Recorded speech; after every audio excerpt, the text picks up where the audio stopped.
covering Northern California. You're watching Action News Now, coverage you can count on. Chico police are searching for a runaway child. They say 11-year-old Allie Bunce left her home in Chico early Saturday morning. No one has heard from the blonde-haired, blue-eyed child since. Police say she is usually in areas of Forest Ranch and Magalia. She is considered at risk because of her age. Police say she has no previous history of running away. If you see her or know where she is, please call Chico PD. The Lassen County Sheriff's Office is looking for a man who robbed a gas station this week. You can see the suspect here in the store's surveillance cameras. Deputies say it happened at the Wayside Shell gas station in Standish. They say the robber held the cashier at gunpoint, stole several $100s from the register, and then took off. If you recognize the robber or know any information, call the Lassen County Sheriff's Office. If you saw smoke near Shasta College today, here's why. Basic training for new firefighter volunteers. Action News Now reporter Ryan Caney shows us what the training looked like and how these volunteers could help local fire stations. Today, 15 volunteer firefighters are finishing their basic training course in the building behind me. So this training is not only mandated by OSHA and NFPA. This is a great way for the entry-level volunteer to come in and donate time to their community and get the minimal level training that is required to start their career as a volunteer firefighter. Today's training focused on burning buildings. All the training is from medical, hazmat, to structured operations, preparing themselves to go into a burning building and save people. Captain Clint Swenson has been with CAL FIRE for over 20 years. He told me multiple fire stations are short-staffed and is glad to see some new faces. It's always refreshing. In this academy, we actually have 3 volunteers from the Lakehead district, and we're really low staffed in Lakehead, so this is a great opportunity to get additional staffing for those outside communities. Today's volunteers will eventually join Shasta County Fire Departments in Millville, Lakehead, or Bernie, but CAL FIRE says they may have to go through more training before joining their stations. CAL FIRE said additional training requirements are up to each fire station and could include more wildfire training ahead of fire season. In Redding, Ryan Caney, Action News Now, coverage you can count on. CAL FIRE says people can expect to see smoke from Shasta College until training is finished tomorrow at 5 p.m. Now time for our first weather check-in with meteorologist Patrick Wright. Patrick, I know I was out there earlier and it was pretty warm still. What are we going to see after the show here? It'll still be a nice evening to get outside, but the clouds will slowly but surely be increasing throughout the rest of the night and into the day tomorrow. Looking outside, we could start to see some of those clouds rolling on in, mainly mid to high level clouds, so it's giving that filtered look to the sky. But this is all part of the next system that will be moving in, and that'll bring a chance for some showers late tomorrow night. But as you step outside this evening, right now, temperatures in the mid to upper 70s across the valley, 78 in Redding, 77 in Chico. So it is a warm one out there, so you may not need any layers, but the clouds will help us insulate us later on, so it may not cool off very much either. But when it comes to the winds, it is a little breezy in some places, 13 miles per hour in Chico, 9 in Redding. We'll see those kind of go back and forth over the next couple of days, but it won't be too bad or nothing to blow your garbage cans down the street.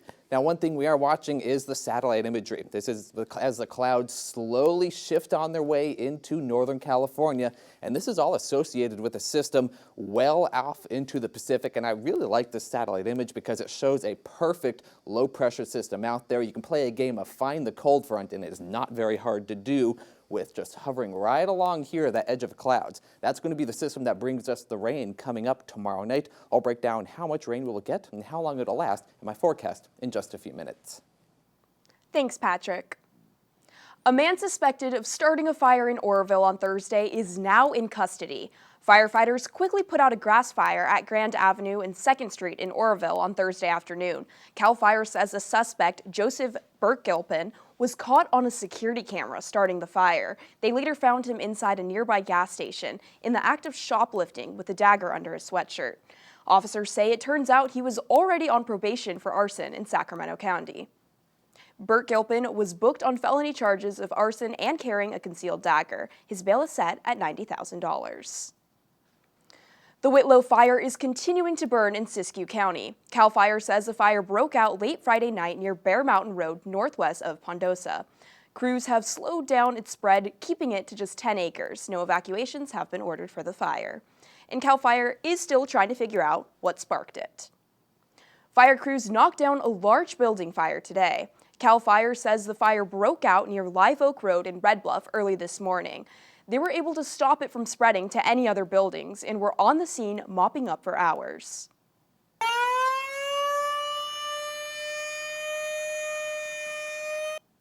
That's the noise people heard sounding off in Sterling City today. The volunteer fire department was testing its emergency siren for the very first time. The siren is to alert people in case of emergencies like fires. The goal is for it to be heard from every part of the town. A community scorched by the Dixie Fire last summer, now suspending its fire and medical emergency calls.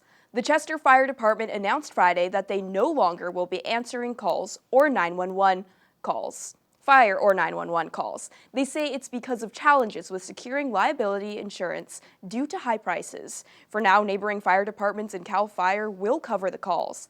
The Chester Public Utility District says it's not sure when and if it'll see a return of these services. And they will be having a meeting on March 29th starting at 3 about this change, and you can head to our website to find out more details. President Biden wrapped up his visit to Poland today. Wendy Gillette shows us what he had to say about the Russian president and the war. Addressing a large crowd in Warsaw, Poland, President Biden spoke some of his strongest words yet against Russian President Vladimir Putin. For God's sake, this man cannot remain in power. Shortly after the president ended his address, a White House official released this statement, clarifying the president's words. The president's point was that Putin cannot be allowed to exercise power over his neighbors or the region. He was not discussing Putin's power in Russia or regime change. Since the war on Ukraine began over a month ago, Mr. Biden has called Putin a war criminal as his forces bombard countless civilian sites. A dictator bent on rebuilding an empire will never erase a people's love for liberty. Meeting with Ukrainian refugees in Warsaw earlier in the day, President Biden was asked what their plight makes him think of Putin. He's a butcher. The UN Refugee Agency says more than 2 million Ukrainian refugees have crossed into Poland. But helping these refugees is not something Poland or any other nation should carry alone. All the world democracies have a responsibility to help. President Biden said the war has already been a strategic failure for Russia, which has not gained control of any major city, and he issued this warning. Don't even think about moving on 1 single inch of NATO territory. Air raid sirens sounded Saturday in western Ukraine's largest city, Lviv. Explosions rang out and plumes of smoke rose above the city, which is just about 40 miles from the Polish border. Wendy Gillette, CBS News, Rzeszów, Poland. President Biden also had a message for the Russian people. He said they are not the enemy and that their president's aggression has cut them off from the rest of the world. A convicted child molester in Shasta County will spend 30 years to life behind bars. The Shasta County DA says Christopher Towner was sentenced to 4 counts of lewd and lascivious acts, all with children under 14 years old. 2 men arrested today in Chico for having illegal guns and narcotics. Chico police say Joshua Massey and Jared Potts were both taken into custody during a traffic enforcement stop. Officers found 2 guns, heroin, meth, metal knuckles, and lots of cash in their car. Both are facing multiple charges, including felon in possession of a firearm and possession of heroin. Inflation is on the rise. Coming up, we break down how it is affecting the housing market. Plus, when we return, we remember a rock band legend.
Welcome back. As inflation rates rise, some people are worried about housing prices. Action News Now reporter Chloe Curtis spoke with realtors and potential buyers, possible impacts here at home. While rate increases are pushing some buyers to pause their home search, realtors in the area say that the Chico housing market is still highly competitive. I think just the fact that interest rates kind of shot up at the beginning of the year, a little higher than everyone thought, that's definitely going to impact the market, and kind of people that could afford a home last year might not be able to. So I think that could maybe cause less home sales. Sanchez said this shift is likely to impact buyers and sellers alike. Maybe now homes aren't going to be on the market for a week. Maybe they're going to start being on the market for a couple of weeks, or maybe they're not going to get 5 or 6 offers anymore. They might just get 1 or 2. Even as new listings pop up, some buyers are still having a difficult time finding the perfect home for the perfect price. I spoke to one mom today who's been house hunting for nearly a year for a larger space for her family. It's just what you're looking for exactly as far as the rooms and the bathrooms and the square footage and then the price, whatever your price range is. That's the real damper on it, is finding everything you want for the price you want. Given the size of Chico and Butte County, realtors said there will always be people buying and selling. Since the start of the year, Chico's actually seen an increase in listings, with around 90 homes in January to a total of just over 100 in February. Reporting in Chico, I'm Chloe Curtis, Action News Now. Coverage you can count on. Realtors said they anticipate more homes hitting the market, but staying there longer to sell. The drummer for the Hall of Fame rock band Foo Fighters has died. Taylor Hawkins was 50 years old. He had been with the Foo Fighters since joining the band in 1997. The band announced his death in a social media post late Friday night, saying the Foo Fighters family is devastated, and his musical spirit and infectious laughter will live on with all of us forever. Hawkins and the Foo Fighters were scheduled to perform at the Grammys in April and kick off a North American tour in May. COVID tests coming to schools. What the governor is doing to stop the spread of the virus. Plus, high schoolers out at the rodeo. Stay with us. And some cooler weather and rain is on the way, so we can get some relief from this warm weather we've had. I'll have the details coming up in my forecast in just a few minutes.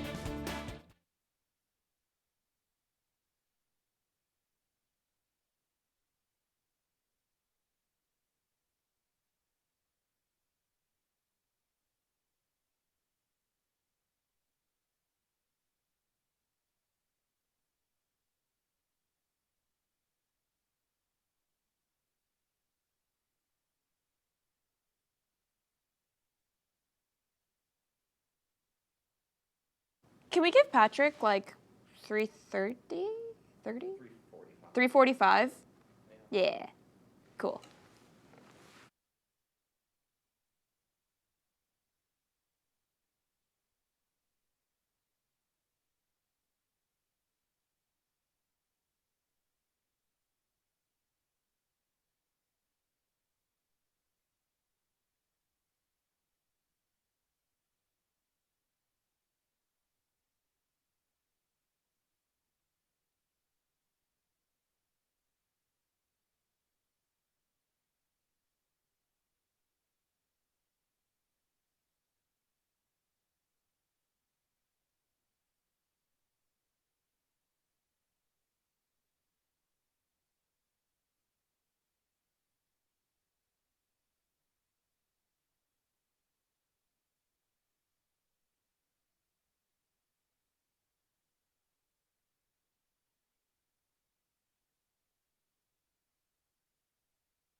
You're watching Action News Now. Storm Tracker weather. Coverage you can count on.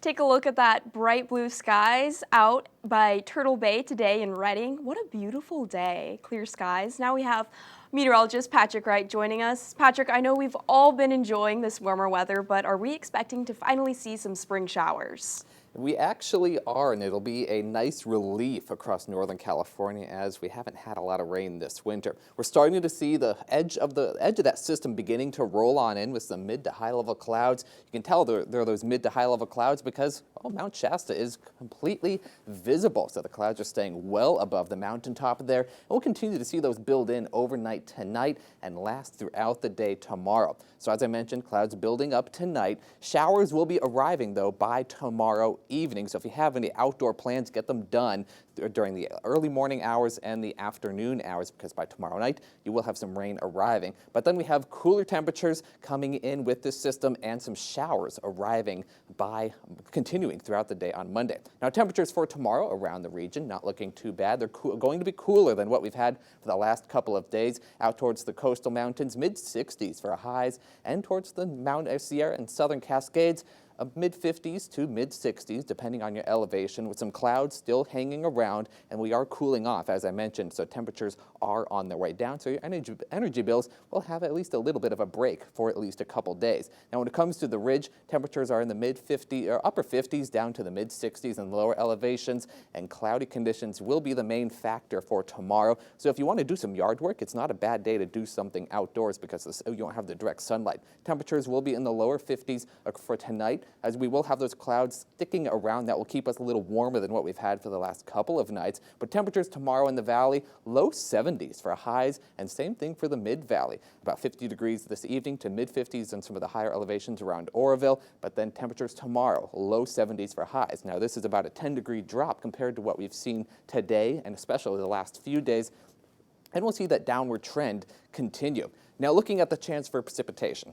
Now we have clouds building in tonight and into the day tomorrow, and that's when we start to see the precipitation moving on in is tomorrow evening. So 5 p.m. you're looking pretty good, but then if you're doing anything outdoors or in the later evening hours, you'll have some rain coming in, and that'll last into the morning commute on Monday. Scattered showers at times, but it will be moving in from the south to the north, and we could see some heavier spots here and there, but as we head throughout the day on Monday, scattered showers at times and then eventually breaking up by Monday evening. Now rain totals with this system will depend on where some of those cells can set up. So far I'm expecting about 1/4 of an inch to about 1/2 inch for places out towards the North Valley, and about 1/2 inch up to about 3/4 of an inch for portions of Glenn County and Butte County. So the farther south you are in our viewing area, the better chances you have of higher rain totals. This isn't going to be a big snowmaker, so if you're hoping for some snow in the mountains, we're just not going to get it for the northern Sierra. Up to about 1 inch of snow possible, but that is about it.